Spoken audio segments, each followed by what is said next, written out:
Hello friend, Sania's রান্নাঘরে তোমাদের স্বাগত। আজ আমি খুবই কম উপকরণ দিয়ে এগ বিরিয়ানি বানাবো। 5 মিনিটে এই বিরিয়ানি তোমরা বানাতে পারবে। আর এই বিরিয়ানি খেতে এত সুন্দর, তোমরা একবার বানালেই বুঝতে পারবে। তো তোমাদেরকে আমি দেখাই কিভাবে একটার পর একটা প্রসেসে আমি এই এগ বিরিয়ানি বানাচ্ছি। দেখো, আমি এখানে 700 গ্রাম মতো চাল নিয়েছি। চালটাকে একটু আধ ঘন্টা মতো ভিজিয়ে রাখবো। আর এক সাইডে একটু আন্ডাটাকে সিদ্ধ করে নিচ্ছি।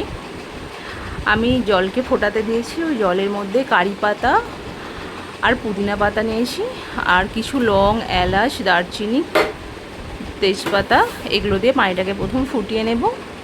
এরপর লবণ দিতে হবে। লবণের পরিমাণটা একটু বেশি মতো দেবে, আর অল্প পরিমাণ হলুদ গুঁড়ো দেব।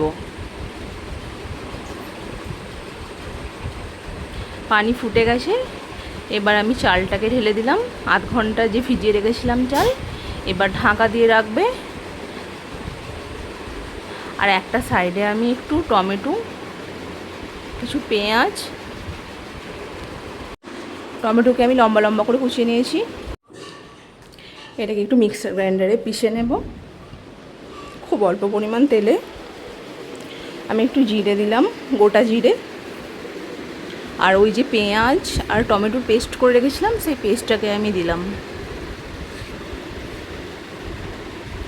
এটাকে একটু ভালোভাবে কষে নেবে। যখন গা থেকে তেল ছাড়বে, এবার আমি একটু আদা রসুন অ্যাড করলাম। আদা রসুন বাটা। এটা টক দই দেব 1 কাপ মতো। এবার এটাকে খুব ভালো করে নাড়িয়ে নেবে। এটা লো ফ্লেমে রেখে বারবার নাড়তে থাকবে, না হলে দইটা কেটে যাওয়ার সম্ভাবনা থাকে। একটু হলুদ গুঁড়ো দেব, একটু লবণ দেব। ভালোভাবে এটাকে নাড়িয়ে চাড়িয়ে কষিয়ে নিতে হবে, না হলে গায়ে লেগে যাবে। এবার একটু জিরে ধনের পাউডার যেটা, সেটা দেব। দেখো, ভাত প্রায় হয়ে গেছে। এবার এটাকে আমি মাঠটাকে পাশিয়ে নেব। আর এদিকে আমি জল ঢেলে দিলাম। এটা একটু ফুটবে। তারপর আমি আস্তে আস্তে কেটে রাখা এগগুলোকে দিয়ে দেব। তোমরা দেখো, খুবই অল্প টাইমের মধ্যে, খুব অল্প উপকরণে আমার আন্ডা বিরিয়ানি হয়ে যাবে। এই আন্ডা বিরিয়ানি খেতে কিন্তু অসাধারণ। কেটে রাখা ডিমকে দিয়ে দিলাম। এগুলোকে একটু ভালোভাবে কষিয়ে নেব।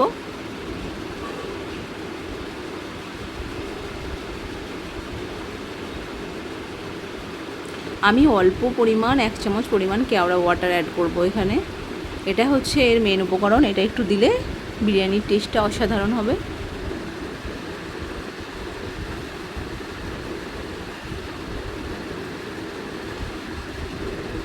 আমি কিছু পুদিনা পাতা আর কারি পাতা অ্যাড করলাম। আমি 2 চামচ মতো ঘি অ্যাড করলাম। এটাকে একটু ভালোভাবে মাখিয়ে নেবে। এবার আমি এখানেও অল্প 1 চামচ পরিমাণ কেওড়া পানি অ্যাড করলাম। এবার আমি যে ডিমগুলোকে কষিয়ে নিয়েছিলাম, সেই কষা ডিমটা উপরে দিয়ে দেব। এই বিরিয়ানিটা একটু দমে হবে। তোমরা 5 থেকে 7 মিনিট মতো দমে রাখবে, তাহলেই আন্ডা বিরিয়ানি পুরো রেডি হয়ে যাবে।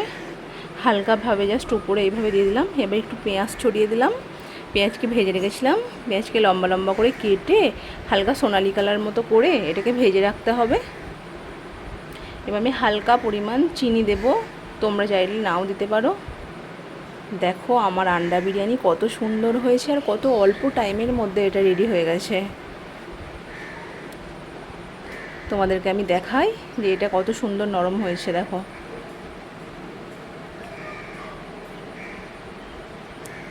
খুবই কম উপকরণ দিয়ে এইভাবে তোমরা আন্ডা বিরিয়ানি বানিয়ে নিতে পারো। তো তোমাদের যদি আমার এই ভিডিওটা ভালো লেগে থাকে, দেখো কত সুন্দর হয়েছে। তো তোমাদের এই ভিডিওটা ভালো লেগে থাকলে প্লিজ সানিয়াস রান্নাঘরে তোমরা সাবস্ক্রাইব করতে ভুলো না। নতুন হলে পাশে থেকো। আর তোমরা লাইক, কমেন্ট ও শেয়ার করে জানিও তোমাদের কেমন লেগেছে। তোমরা বানিয়ে দেখো। দেখো কত সুন্দর হয়েছে।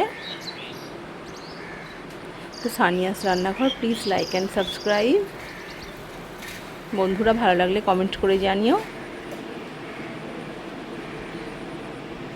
5 মিনিটে আন্ডা বিরিয়ানি আমার রেডি। আজ তবে যাই, টাটা, বাই বাই।